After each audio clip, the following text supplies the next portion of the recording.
Okay, well today I'm going to be doing a few chores, and one of them is to can some potatoes. I have not canned potatoes in an awful long time, and I think I have 2 jars left, so it is time.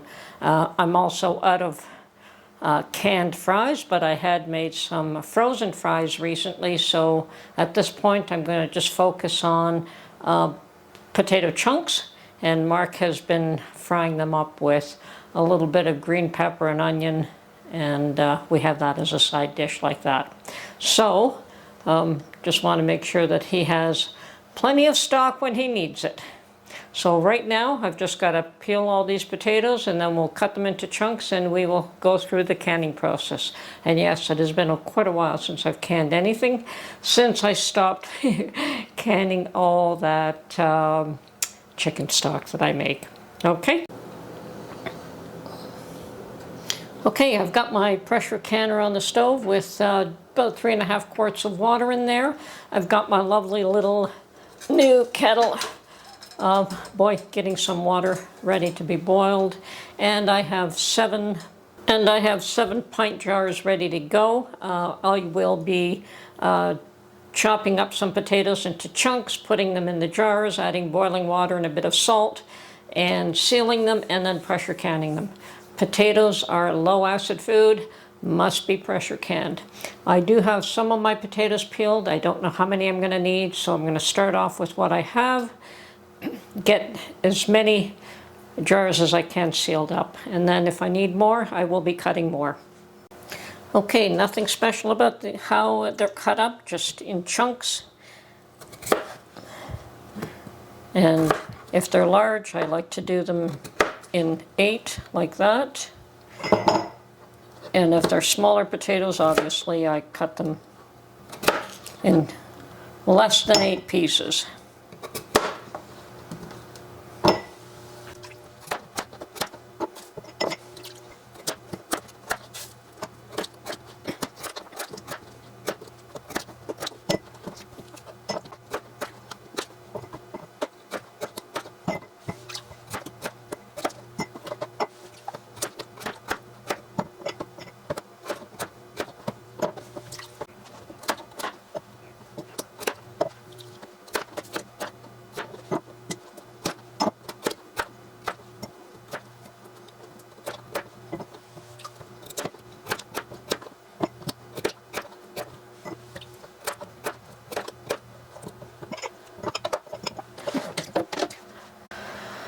Okay, and I'm tamping them down to make sure that I could probably fit some more potato in these jars. Quite definitely.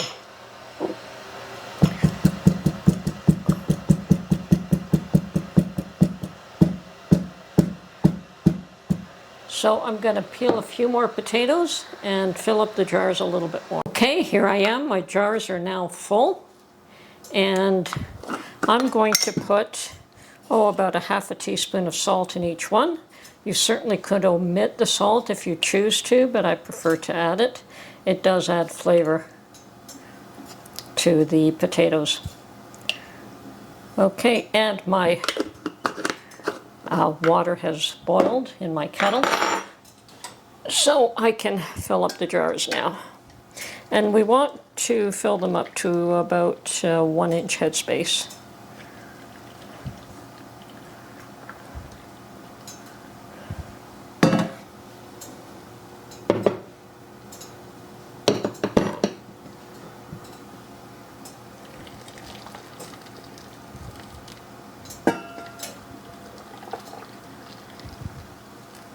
Oops, might have to take a bit out of that one, we'll see.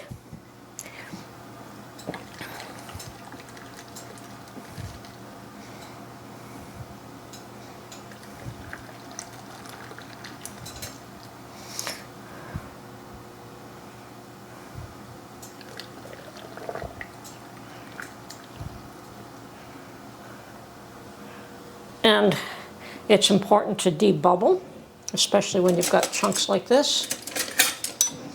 And what that does is it adjusts your headspace. If you've got air in there, If you debubble, then you find that the headspace is different.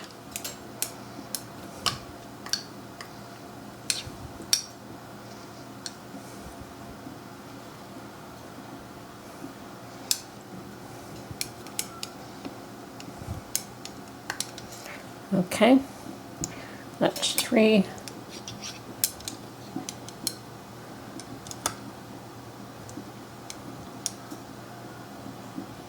Okay, and I've got my vinegar ready now, so we're going to clean the edges of each jar just to make sure that there's no residual starch on them.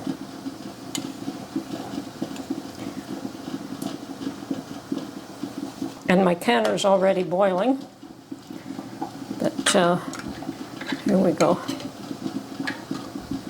So I'm going to start to put these in the canner as soon as they're sealed. So once again, finger tight.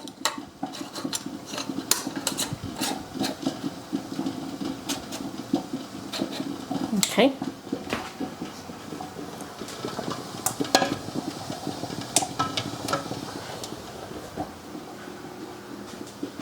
And we'll continue along here.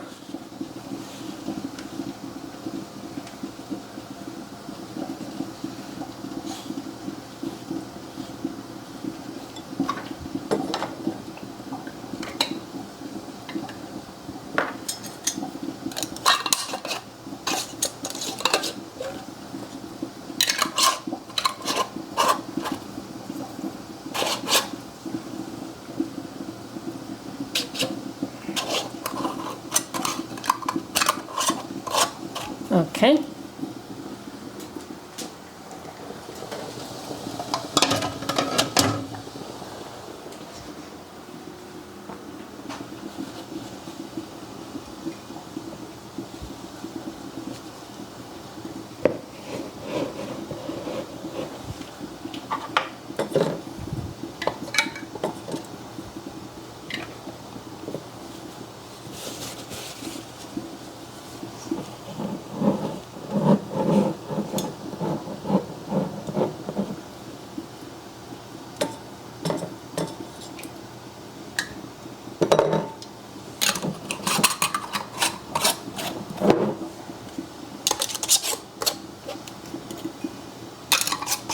Now I've got brand new lids, but the rings have been reused numerous times.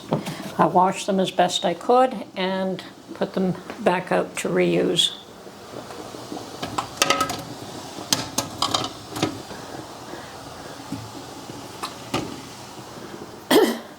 So now that my canner's full, I realize that I have room for one more jar, so I'm going to do up one more jar and then I'm going to can it up.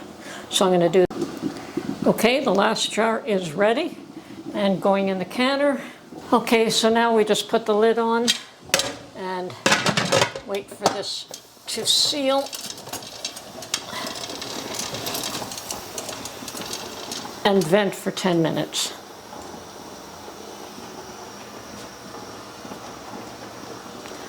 Oh, and yes, I could take that off. It's nice and tight. And put the balance of the vinegar in my canner. That helps to keep the mineral off the jars. Some people don't like that because it may corrode your rings a little bit, but I find it more of a pain to try and take the cloudy minerals off the jars myself. Okay. So now we'll just wait for this to come to seal and vent for 10 minutes.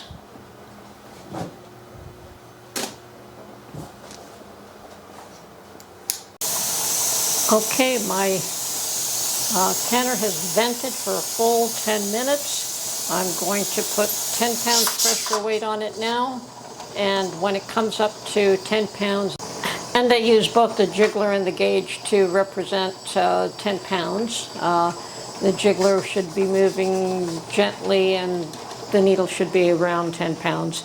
The gauge is not absolutely perfect, but it's close anyway. So when it comes to 10 pounds pressure, then we can these for 35 minutes. And after 35 minutes, then we turn the heat off and leave everything to cool down.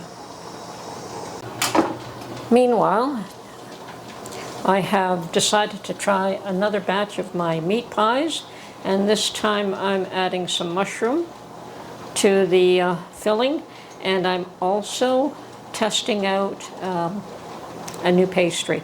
It's supposed to be a quick, flaky pastry. Don't know if it'll work out, but I'm trying it out, and if it does, great. Then I may even do a video on it, but until I know that it actually works, there's probably no point.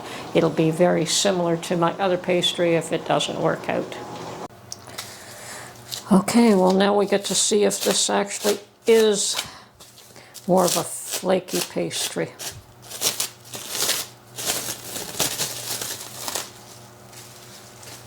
And as I don't know if you can see that, but it's been folded and folded.